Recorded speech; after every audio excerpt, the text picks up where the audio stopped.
Hello everyone. सो आज हम यहाँ पर देखेंगे हमारा जो कल का चैप्टर चल रहा था, कल का जो हमारा लेसन था पर्यावरण का।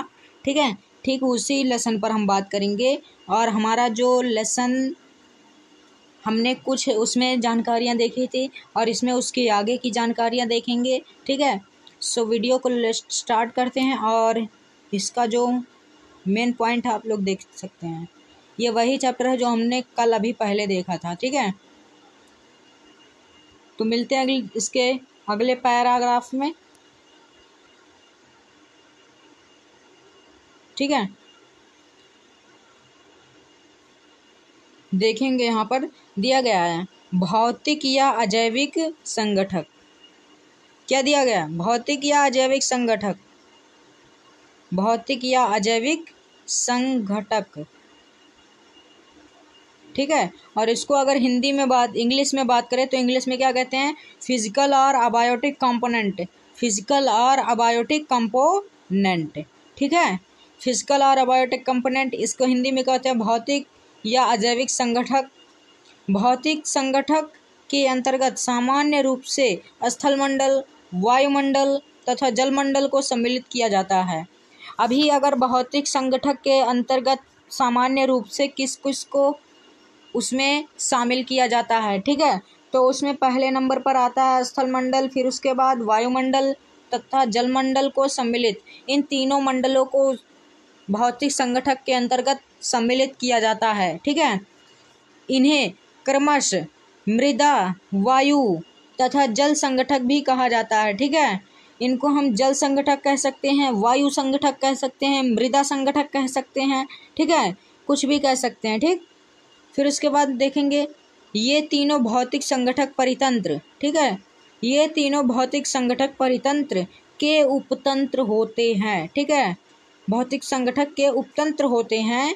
भौतिक वातावरण, ठीक है, भौतिक वातावरण वायु, प्रकाश, ताप, जल, मृदा जैसे कारकों से बना होता है। ठीक है, ठीक, तो इसके आगे देखेंगे दिया गया है ये अजैविक कारक। ठीक है, ये अजैविक कारक जीवों की सफलता का निर्धारण एवं उनकी बनावट, जीवन चक्र, शरीर क्रिया, विज्ञान तथा व्यवहार पर प्रभाव डालते हैं। जीवों के विकास तथा प्रजनन पर जैविक कारकों का भी प्रभाव पड़ता है। ठीक है, तो उनका भी प्रभाव पड़ता है। और यहाँ पर हम देखेंगे इन तीनों मंडलों को, जो स्थल मंडल, वायुमंडल तथा जलमंडल है। ठीक है, वायुमंडल है, यहाँ पर आप देख सकते हैं वायुमंडल की हेडिंग है। फिर उसके बाद जल है, यहाँ पर जलमंडल की बात की गई है। फिर उसके बाद यहाँ पर क्या है? मृदा। ठीक है, यानी स्थल मंडल। ठीक है, तो ये तीनों मंडल है जिसके बारे में यहाँ पर हम बात करेंगे और देखेंगे।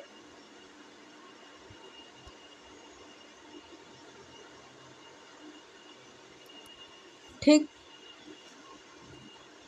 दिया गया है वायुमंडल की आशा पृथ्वी के चारों ओर विस्तृत गैसीय आवरण से है। ठीक है, गैसीय आवरण से है। पृथ्वी पर स्थित अन्य मंडलों की भांति वायुमंडल भी जैव व अजैव कारकों के लिए महत्वपूर्ण है। यहाँ कहने का ये मतलब है कि वायुमंडल जो है जैव मंडल के लिए भी महत्वपूर्ण है और अजैविक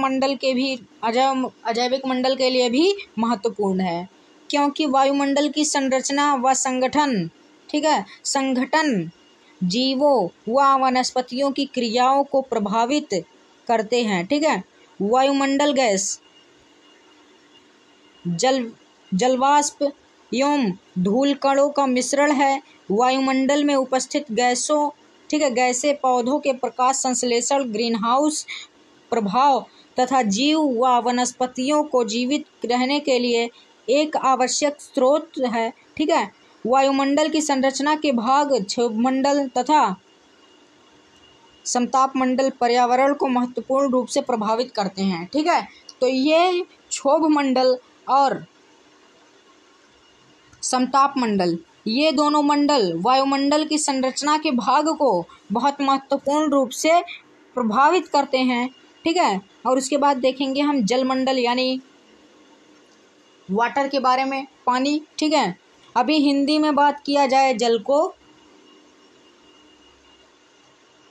तो जल को कई शब्दों में कहा जाता है। जल है, पानी है, नीर है, तोय, अम्बु, कई ऐसे नाम हैं जो जल को कई नामों से जाना जाता है हिंदी में। और वही चीज़ अगर इंग्लिश में हो जाए तो सिर्फ क्या होगा, वाटर। ठीक है, क्या होगा, वाटर। ठीक है, एक ही। तो यहाँ पर हम देखेंगे उसी चीज़ को जो यहाँ पर दिया गया, वाटर। ठीक,